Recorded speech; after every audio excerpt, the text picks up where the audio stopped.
pour cette recette, donc de moelleux au chocolat assez aéré et exotique, je vais avoir besoin de sucre mascobado, de noix de coco râpée, du chocolat noir à la fleur de sel, de jaune d'œuf, de blanc d'œuf, de beurre et de maïzena, donc de la fécule. D'accord. Voilà, bon, on va attaquer tout de suite la recette. Allez. Alors pour commencer cette recette, on va pareil concasser en fait le chocolat noir. Dans le beurre. Voilà, dans le beurre, et on va le faire ça pareil au bain-marie en fait, pour éviter que notre chocolat brûle. Hop.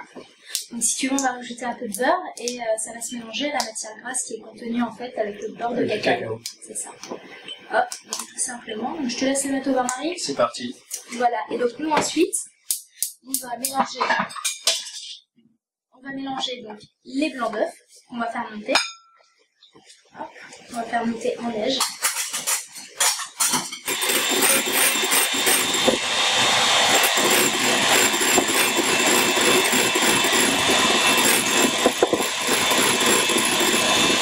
Donc une fois monté, je vais simplement ajouter un peu de mascobado pour serrer les blancs en neige.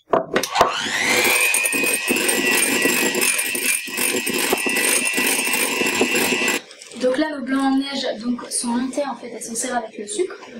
On a rajouté un peu de sucre. Voilà, donc le fait en fait de serrer, si tu veux, ça va serrer en fait le blanc d'œuf et ça va éviter qu'il se décompose. D'accord. Voilà. Donc ce qu'on va faire ensuite, c'est qu'il faut préchauffer le four à 180 degrés. D'accord, Je vais sécher tout. Donc ensuite, je vais blanchir les jaunes d'œufs avec le sucre mascobado.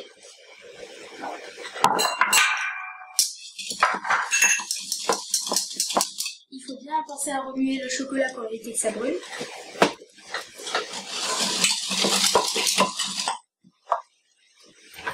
Alors donc là en fait, notre chocolat est fondu.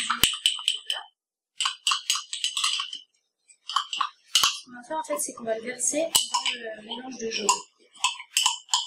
Alors le but en fait, c'est quand tu fais un mélange en fait pour un biscuit, la petite astuce c'est de finaliser un mélange homogène. Donc je vais pas tout de suite verser l'ensemble.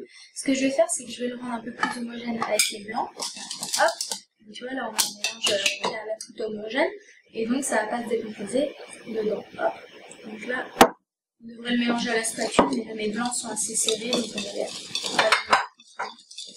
Hop. Voilà.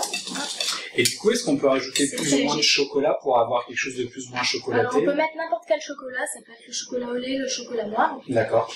Et puis après c'est selon les goûts. D'accord. Et selon la gourmandise de chacun. Et donc ce qu'on va faire, c'est qu'on va mélanger ensuite la noix de coco, ok, avec la maïzena. Alors l'idée c'est de tamiser la maïzena. Ici elle n'a pas été tamisée.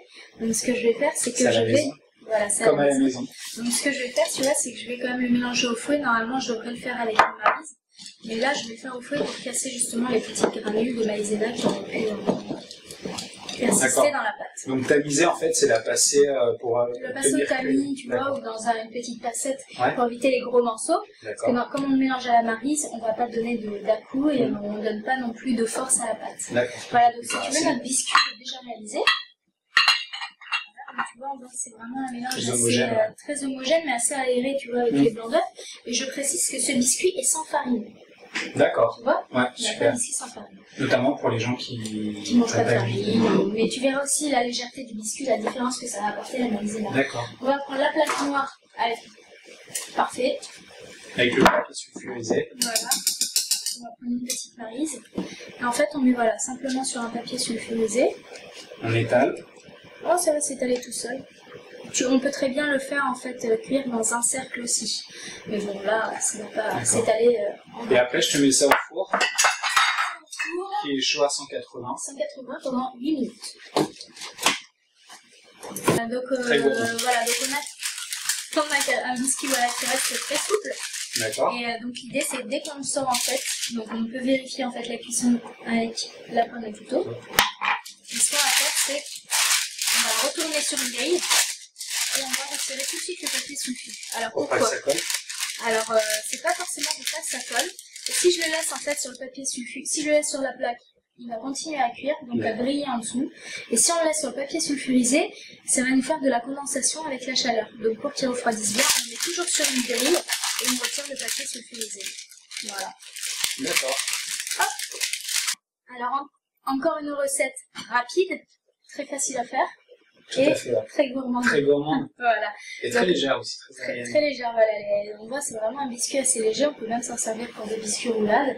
Donc, soit simplement se les détailler ou se le déguster comme ça, avec un peu de pâte à tartiner par exemple, ou des choses comme ça.